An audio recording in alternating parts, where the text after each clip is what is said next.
Journal 1 continued. Denfron. I thought my life was over. All that was left was to wait for the pain. Would it come fast and hit me hard? Or would it start at my feet and gradually work its way up my legs, over my body, and zero in at my head in a brilliant searing flash of agony before everything went dark? I was voting for the last. But it didn't come fast. In fact, it didn't come at all. There was no pain. I didn't die. Instead, I found I was falling through this snaking tunnel. It was like sailing down one of those water park rides. But the water park rides are actually more violent than this. Now that it's over, I can look back on it and actually say it was kind of fun. But that's now. At the time, I was freaking out. Once I realized I was being sucked into some giant garbage disposal, I opened my eyes and looked around. It felt like I was moving fast. Like I wrote before, the walls of the tunnel were craggy, like rocks, but they were translucent too, as if they were crystal. The strange thing was, it wasn't a bumpy ride. I was flying along, feet first, like a playground slide, but it felt like I was floating. I could feel the walls of the tunnel. There were many twists and turns, but I didn't get slammed against the walls or anything, like you do when you hit the turns on the water slide. It felt like I was floating on a magic carpet that knew exactly where it was taking me. There was sounds too. There were soft sounds, like from a tuning fork. All different notes, pretty notes. They were the same kind of notes that I heard when the tunnel came to life, but much farther apart. That's one of the reasons I could tell I was going so fast, because I was sailing past the notes. The sound would come up fast from up ahead, and then flash past me and disappear behind me. It was a strange sensation. I looked back the way I came, and there was nothing but crystal tunnel for as far as I could see. I looked down between my feet, and it was the same thing, snaking tunnel, infinitely. After a while, I got used to it. Sort of. There was nothing I could do to stop anyway, so I figured, why fight it? Now, here's the freaky thing. As if everything at this point wasn't freaky enough. I could look out beyond the crystal wall to see that it was dark out there. I figured that made sense. I was underground after all. But when I looked harder, it seemed as if the blackness was broken up by thousands and thousands of stars. I know, screwy, right? I had started in an underground subway and was going deeper underground from there. So how could I be looking at stars? But that's what it looked like. Why should this make any more sense than anything else? I don't know how long I was flying. 3 minutes? 3 months? My normal sense of relativity had long since gone bye-bye. I'd given myself over to the experience and wherever it took me. And for how long, it just didn't matter. And then I heard something different. It wasn't one of the soft notes that had been my guides on this bizarro journey. This sounded, well, solid. It sounded craggy. It sounded like I was coming to the end of a line. I looked down between my feet and saw it. The end. The twisting bright tunnel ended in darkness, and I was headed for it. At last, all around me the walls of the tunnel started to change. They were transforming from the translucent crystal back to the slate gray craggy rocks that I had seen at their part near the subway. The panic returned. Was I about to hit the center of the earth? Wasn't there supposed to be a core of molten magma there? Was this magical flight just a prelude to a fiery death? Whatever was going to happen, it was going to happen now.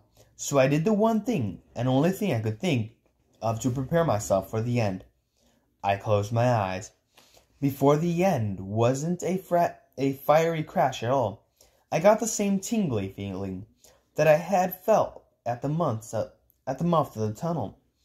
Then there was a shower of sound. All the sweet notes I had heard gathered together the way they did at the beginning of my journey.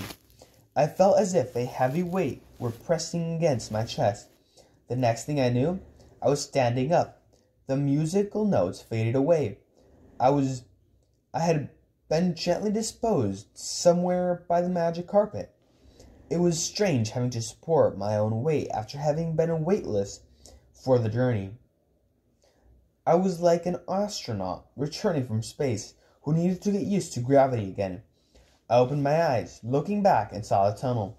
It looked exactly like the mouth I had entered back at the subway. It was gray and dark and stretched out to nowhere. I had arrived safely. But where was I? Another subway station? In China, maybe? I turned around to know where the tunnel had deposited me, and saw that I was at the entrance of some sort of cave. Now that I had my wits back, I realized that I was cold. The sharp sound I had heard during the last stretch of my journey was a howling wind. Wherever I wasn't underground anymore. I took a few shaky steps away from the mouth of the tunnel and entered the cave. As I walked into its larger space, I noticed that the cave was marked by the same star symbols that was on the door in the subway. It was carved into the rock at about eye level. Weird.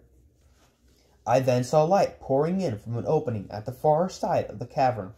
It was so bright that it made the rest of the cavern seem pitch black. I was suddenly overcome by the feeling that I had been in the dark way too long. I wanted out, and that light showed me the way, so I stumbled along to reach it. When I got there, I knew that it was indeed the way out of the cave. The light also told me that it was daytime. How long had I been in the tunnel? All night? Or was it daytime in China? My eyes weren't accustomed to the light, so I had to cover them and squint. I stepped outside and immediately realized it was even colder out there. All I had on was my Stony Brook warm up top over a t-shirt, so the wind cut through me instantly. Man, I was freezing. I took a few steps and looked down to see snow. The ground was covered with snow. That's another reason it was so bright. The sun reflected off the snow and blinded me.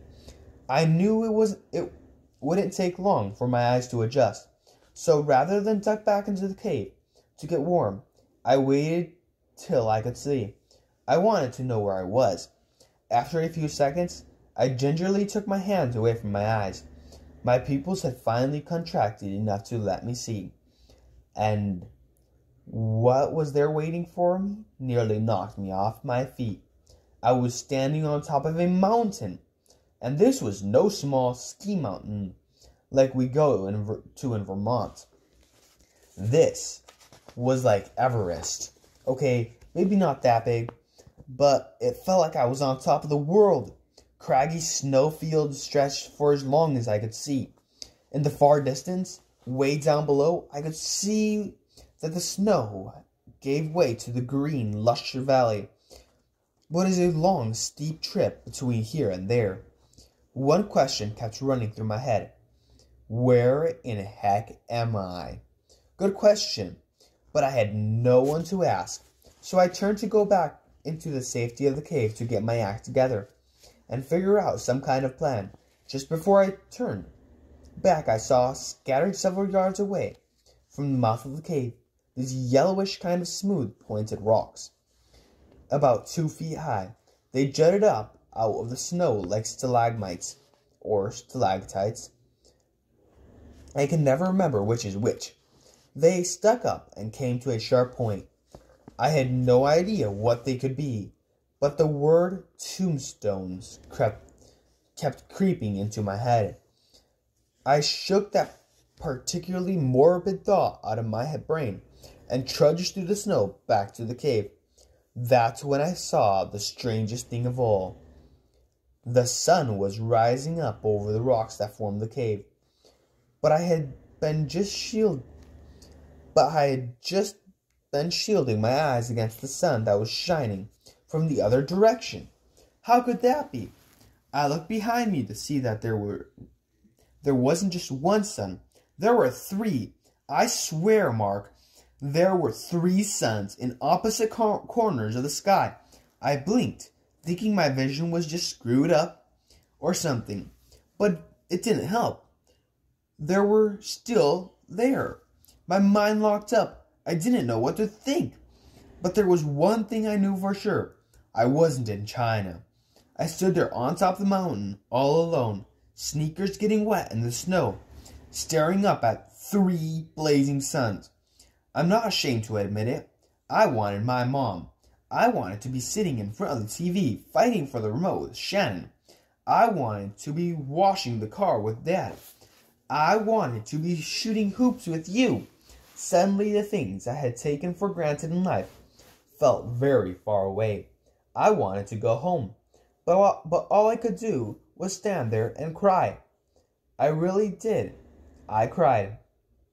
Then the sound came again, from inside the cave.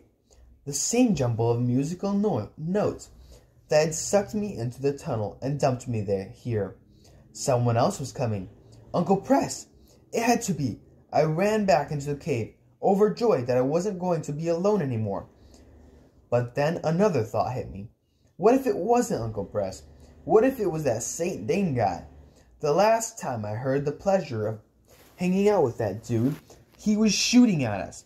And I gotta tell you, getting shot isn't like what you see in the movies or with Nintendo. It's real and it's terrifying.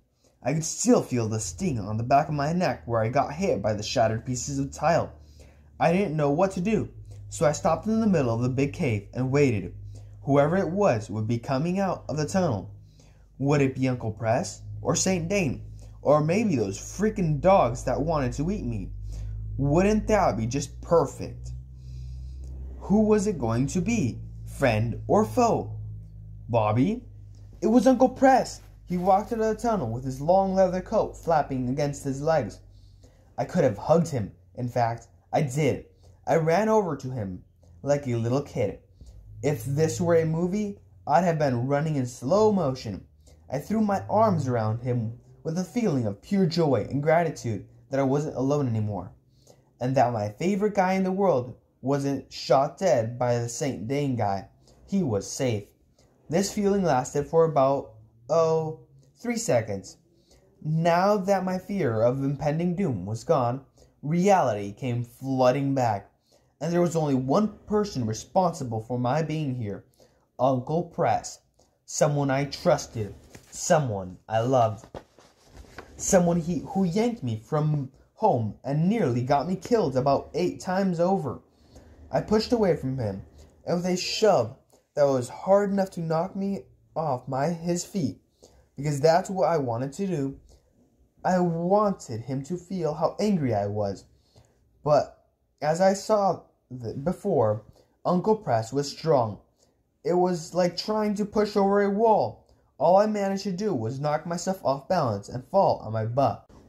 What the hell is going on? I shouted as I scrambled back to my feet, trying not to look like an idiot. Bobby, I know you're confused about... Confused? Confused and begin to cover it. I stormed over to the mouth of the tunnel and screamed. Dendron! Dendron! I'd say anything to get out of there, but nothing happened. This is Dendron. We're already here. He said it as if that were supposed to make sense. Okay then, I looked into the tunnel and screamed, Earth! New York! The subway! There's no place like home! I ran into the tunnel, hoping the magic notes would pick me up and fly me home. But nothing happened. I came back out and got right in Uncle Press's face. I don't care what this is about, I said with as much authority as I could generate. I don't even care where we are. I care about going home, and going home now. Take me home. Uncle Press just looked at me. He had to know how angry and scared I was, so I think he was trying to choose his next words carefully.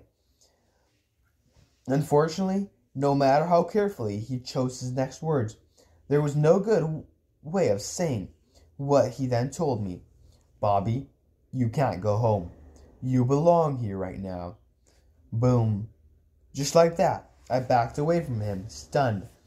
I didn't know what to do. I didn't know what to think. I wanted to cry. I wanted to hit him. I wanted to reason with him. I wanted to wake up and find this was all a horrible nightmare. Uncle Press didn't say anything. He just watched me and waited for me to get my act together. But with all the confusing information that had been so rudely input into my poor little skull, all I could squeak out was a single, simple question. Why? I told you, there are people here on Dendron who need our help, he said slowly, as if to a little kid, which made me even more angry. But I don't know these people, I shouted. I don't care about them. I care about me.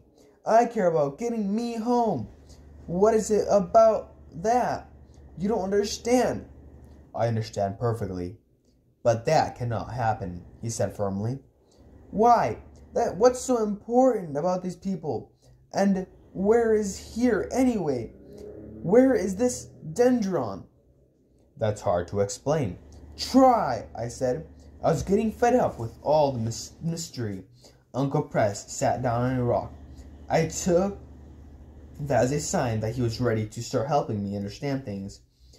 We are far from Earth, but this isn't a different planet, in the sense you're thinking. It's a territory, like Earth is a territory. Territory? Planet? What's the difference? It's just words. No, it's not. If we had a spaceship and blasted off from here and went to the place where Earth is, it wouldn't be there. At least, not the way you know it. When you travel through the flumes. Flumes? I repeated. That's how you got here. Through the flumes. When you travel to the territory through the flumes, you're not just going from place to place. You're moving through space and time. I know that's hard to comprehend, but you'll get it. I was not sure I wanted to get it. Maybe it was better to stay ignorant. I looked at Uncle Press, and for the first time, it hit me that this guy wasn't the person I thought he was.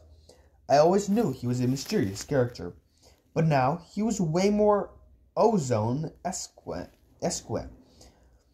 than I could ever have imagined. Who are you? I asked. Really? You're not a normal guy. Uncle Press smiled and looked down. Somehow I had the feeling that this wasn't going to be an easy answer either. I'm your uncle, Bobby. But I'm also a traveler, just like you are. Another new word.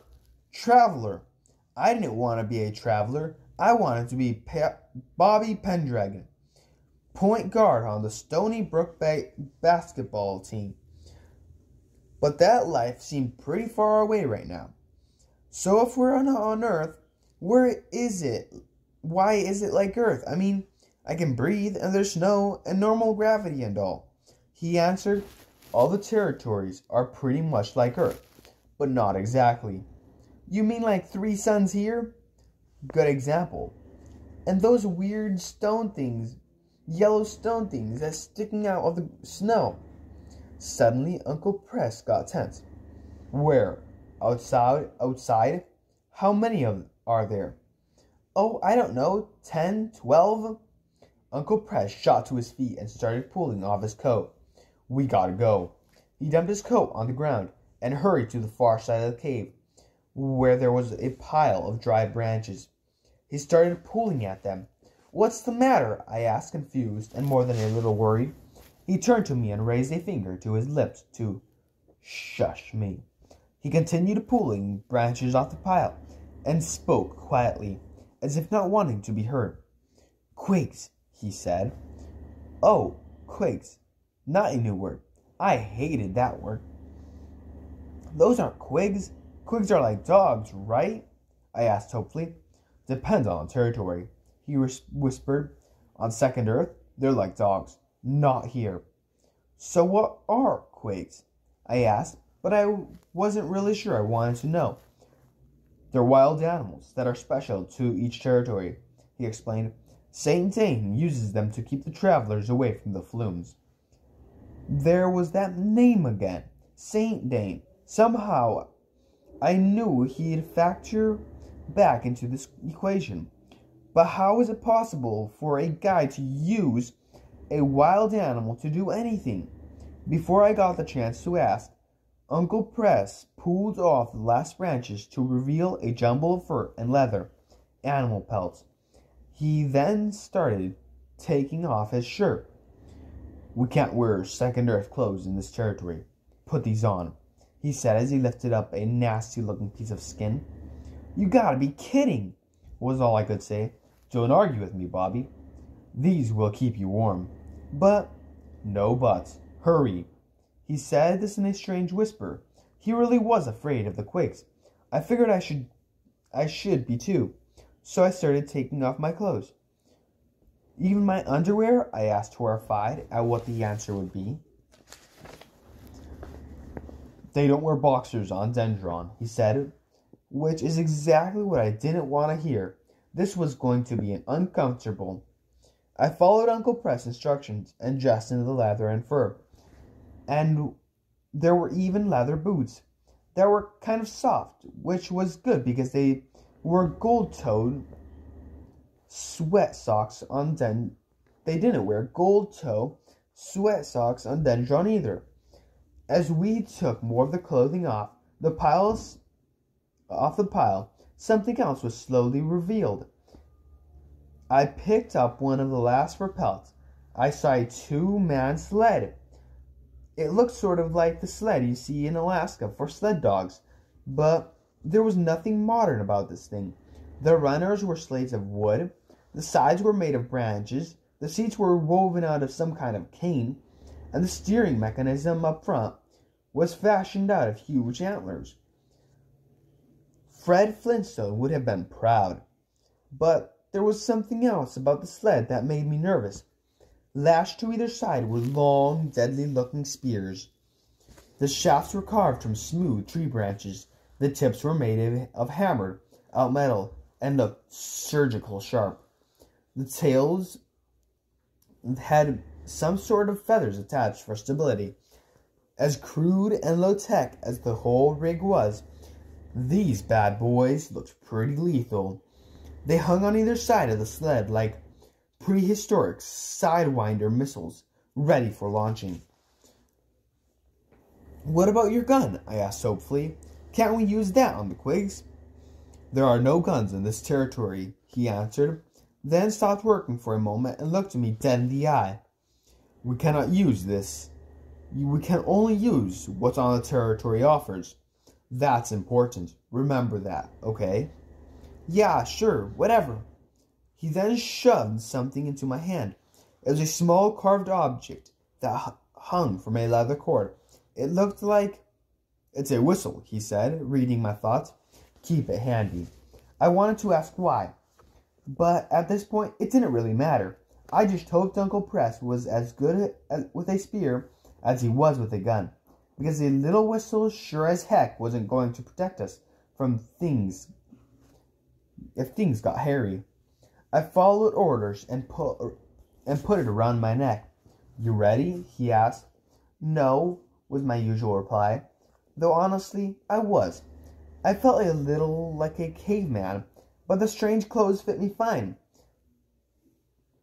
Where they were too big, I tied them tightly with leather straps. The way Uncle Press showed me, I was actually pretty comfortable. The only bad thing was, I really wished I could have kept my underwear. There was going to be some Major League rash action going on here, and they probably didn't have talcum powder on Dendron either. Uncle Press started dragging the sled toward the light and the entrance of the cave. I helped him pull. "When we get the sled in the snow, hop on and sit back," he instructed. "I'll get us going and steer from the front. If we're lucky, we'll be gone before the Quigs wake up." "What if we're not lucky?" was the obvious next question. "We cannot outrun them. Our only hope is to get one of them." Get? Define get. He didn't. We were at the mouth of the cave. Uncle Press looked at me. "I'm sorry for this, Bobby. I really am. All I can say is that sometime soon you'll understand why it had to be this way. He said this with such conviction that I actually believed him. The thing was, I was afraid to believe him, because if what he said he had been saying was true, I'd have no choice but to face whatever trouble lay ahead. And based on what had happened so far, it wasn't going to be fun. I hope you know how to drive this thing, I said. Hold on tight, was his answer. Yeah, right, like I planned on waving my hands in the air like a roller coaster. Give me a break. We pulled the sled out of the cave and onto the snow. It took a few seconds for my eyes to adjust to the light again, but I did. But when I did, the first thing I saw were the ominous-looking yellow golden rocks sticking up out of the snow. In spite of Uncle Press's fear, I didn't see how those things could be dangerous. Uncle Press motioned silently for me to get in. He then went to the back and started pushing. For a clunky prehistoric bobsled, it moved pretty smooth. In front of us was the field of yellow stones. I counted 12 of them spread out over several yards. We glided closer to them, with almost no sound. I looked to Uncle Press. He winked at me, and put a finger to his lips as a reminder to be quiet. After a few more yards, we were right in the middle of them. Uncle Press maneuvered the sled carefully, as to not disturb anything. That's when we started to pick up speed. The slope was growing steeper. I looked ahead, and suddenly I wasn't worried about the quibs anymore. We were about to set sail down a steep, craggy, boulder-strewn, snow-covered mountain on a rickety piece of wood that was held together by the leather straps. Compared to that, how horrible could some 2-foot-tall animals be? I was about to find out. We were nearly at the field of yellow stones. Nearly out of the field of yellow stones, when right in front of us, the snow started to shake. There was only one stone left, but one was enough. Suddenly, right in front of us, the snow cracked, and the yellow pointed stone started to rise up. But it wasn't a pointed stone at all. This was a spine made of bone that stuck out of the back of the most hideous beast I'd ever seen. The quig rose out of the snow until its entire body was free. It looked like a huge, dirty gray grizzly bear, but its head was giant, with fangs like a wild boar, upper and lower spiky sharp. Its paws were oversized too, with claws the size of piano keys, sharp piano keys, and its eyes looked like the eyes of the dog in the subway. They were yellow and angry and focused on us. Uncle Press maneuvered the sled around the quig and ran while he pushed, trying to get more speed. "Get the spear!" he shouted. I couldn't take my eyes off the beast. It reared up on its hind legs and let out a horrifying bellow that I thought could wake the dead, or at least wake the other quigs. And that's exactly what happened. Behind us, the snow around the yellow spikes started to boil. The rest of the quigs were waking up. "Bobby, move!" Uncle Press jumped onto the sled, and I snapped to my senses. I dove forward to grab one of the spears. We were moving faster now, bouncing over the snow. It was tough to keep my balance. I stayed low and leaned over the side to try to unite one of the two spears. "Hurry, please," came from the back. He was calm, but insistent. I turned to look and saw that there were now a dozen quigs behind us, shaking off the snow. I shouldn't have looked. The trouble was, I had almost finished untying the spear, and just as I looked back, the sled hit a bump. Before I realized what was happening, the spear worked itself loose and fell off. I tried to grab it, but it was too late. It clattered to the snow, just out of my reach. Gone. "The other one, now!" shouted Uncle Press. I dove across the sled to get the other spear. I grabbed it and held it tight with one hand, while fumbling to untie it with the other. There was no way I was going to let this one get away. Finally, I worked off the strap and the spear was loose. "Got it!" I shouted. I fell back, holding it up for Uncle Press to grab. Once I had it. I got to my knees and looked back behind us. To my horror, I saw that the Quigs were now charging. It was like a stampede of snarling, vicious beasts that had us in their sight. I had no idea what one spear could do against this deadly onslaught. "Steer!" shouted Uncle Press. "Keep it steady!" I scrambled to the front of the sled and grabbed hold of the antlers.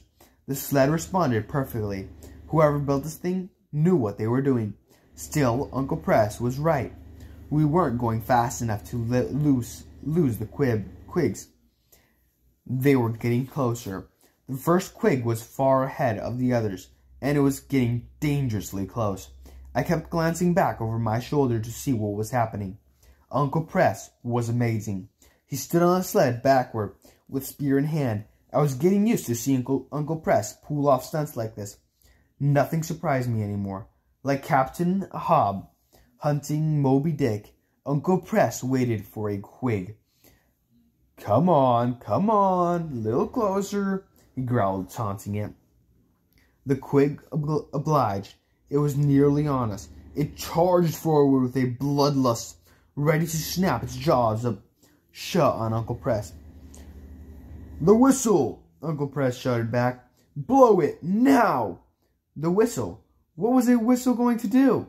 But I wasn't about to argue. While keeping one hand on the steering antlers, I fumbled for the carved whistle around my neck. The beast was almost on Uncle Press. I finally managed to grab hold of the whistle, pulled the leather cord over my head, put it to my lips, and blew. It didn't sound like anything. The thing must have been designed like one of those silent dog whistles, where the sound was so high-pitched that only dogs could hear it. Well, only dogs and Quigs. And Quigs didn't like it. The beast suddenly opened its hideous mouth and let out another bellow that made the hair on the back of my neck stand out. It was a roar of pain, as if the high-pitched sound from the whistle was piercing its head. That's when Uncle Press struck. He hurled the spear like an Olympic javelin thrower. The deadly missile flew straight at the Quig, stabbed into its open mouth. The beast let out a choked howl as the spear plugged into the back of its throat. It stopped short, kicking up a spray of snow as it fell to its side. Blood spewed from its open mouth like a gruesome fountain. It was disgusting, but not as disgusting as what happened next. The other Quigs caught up with the first one, and rather than come after us, they all stopped and pounced on their fallen brother. It was a frenzy feed, like you see with sharks when their blood is in the water. I can still hear the sounds they made as they tore into it, ripping it apart. The sound of flesh being torn away with cracking bones is not one I care to hear again. It was still alive too. Its pain screams were horrifying. Thankfully, they didn't last long. I took one last look back and I wished I hadn't. At that moment, one of the Quigs looked up at us, and I saw that its mouth and fangs were smeared with blood of its living meal.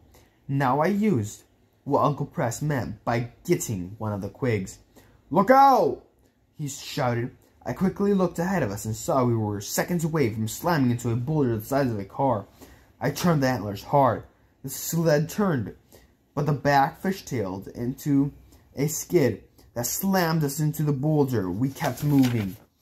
Through the shock, though the shock was so strong, it threw Uncle Press to the front of the sled. It nearly knocked me off too, but I grabbed the antlers in a death grip. I would take a heck of a lot more than a little bumping around to pry me loose. The only problem was, when I grabbed the antlers, I dropped the Quig whistle. If the Quigs came after us again, we'd be in deep trouble. We had no spears and no whistle. Why hadn't I left a strap around my neck? Now we were going fast. The slope turned double diamond steep. I could see that we were about to reach the tree line. Up to this point, we only had to maneuver across snow and avoid some boulders. Now we were headed into the forest. "I got it!" shouted Uncle Press. He had made his way to the front of the sled, and I was only too happy to let him take charge. "I don't suppose we've got brakes?" I shouted. "I wish," came the shouted answer. Bad answer. This wasn't a nicely groomed ski slope. Oh no, we were headed full tilt boogie into the trees. The only thing that was going to stop us now was something solid. I didn't want to find anything solid that would hurt. "Right, lean," shouted Uncle Press.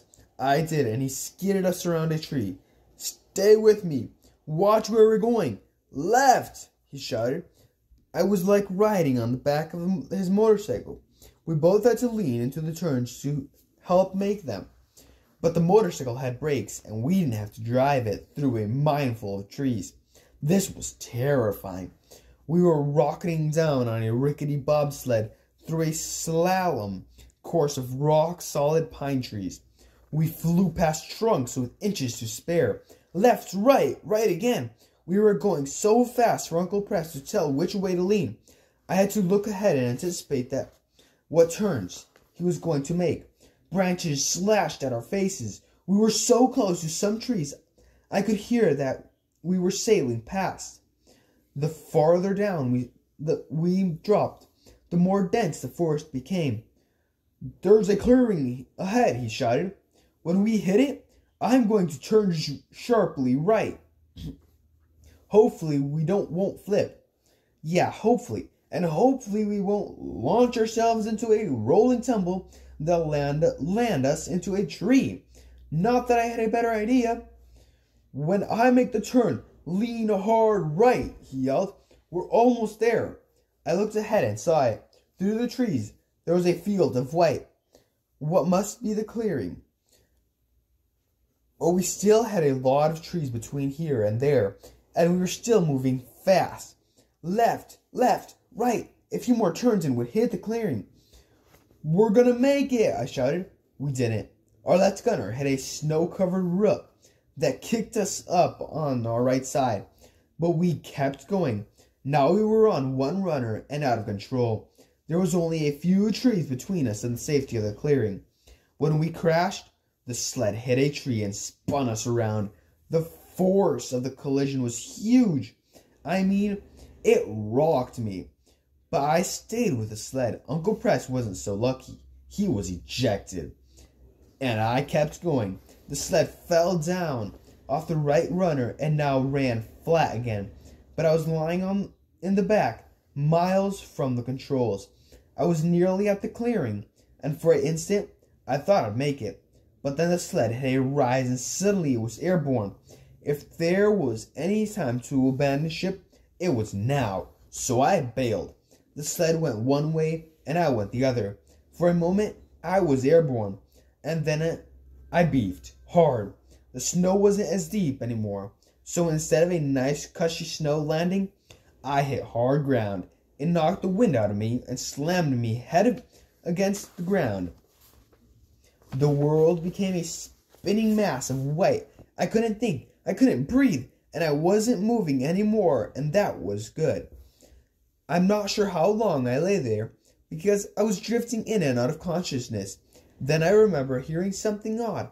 It was far off at first, but it was coming close, very fast. I feared that the Quigs had finished their lunch and caught up with us for dessert. But this didn't sound like them. This sounded like horses, galloping horses, more than one. And then I heard Uncle Press calling to me, Bobby, if you can hear me, don't move. Stay where you are. The Milligo will find you. They'll help you." What did he mean? What were the Milligo?